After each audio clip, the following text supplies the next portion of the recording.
ঢাকবাড়ি। আপনার বাসা কোন জায়গায়? এই গৌরী উত্তরপাড়া। কোন হাটে নিয়ে গেছিলেন একবার? এনেই বাগবাড়ি আছে। ঢাকবাড়ি হাটে। আপনার ছেলে মেয়ে কয়জন? ছেলে তো বালাই দি, চার ছেলে আর এক মেয়ে। ছেলেরা সব বিয়ে করছে? একটা আছে, একটা আছে। মেয়ে সব বিয়ে দিচ্ছেন? মেয়ে একটা, তো এটা বিয়ে দিচ্ছি। মাশাআল্লাহ, ভালো হয়েছে। ছেলেরা আপনাকে? একটা ছেলে তো এটা পড়াশোনাই করতেছে, মধ্যে এখন তো পড়াশোনা এখন আমার নাই, বিয়ে করতেছে। বিয়ে করতেছে? তো আপনি কত কষ্ট করে তাকে পড়াশোনা করাইতেছেন? আপনার কি আশা যে ছেলে কি হবে? আসসালামু আলাইকুম। দাদু ভালো আছেন? কই গেছিলেন? বাজার করতে গেছিলেন? আপনি কি বাজার করে নিয়ে আসলেন? ময়দা, আমাকে রুটি খাওয়াবেন?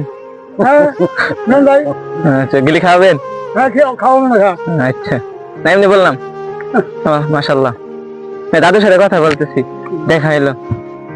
আসলাম আমরা বাগবাড়ি থেকে একটু ঘোরার জন্য আসছিলাম এদিকে, দেখলাম চলে অনেক সুন্দর।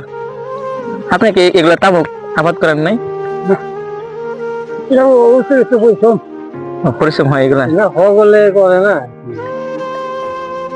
মধ্যে যদি ইচ্ছা জনে করে, আর সকলে না করে না।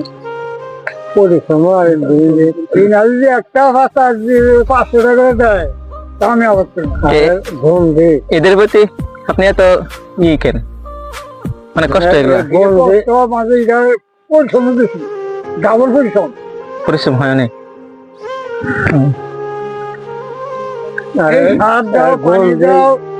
এই আবার ওষুধ দাও, নানা তামাক পাতাতে কি কি বানায়? এই না বানায়, এই যে বিড়ি, মটর, ও আগে তামাক খাইতাম, তো তামাক খাই না, সিগারেট, বিড়ি।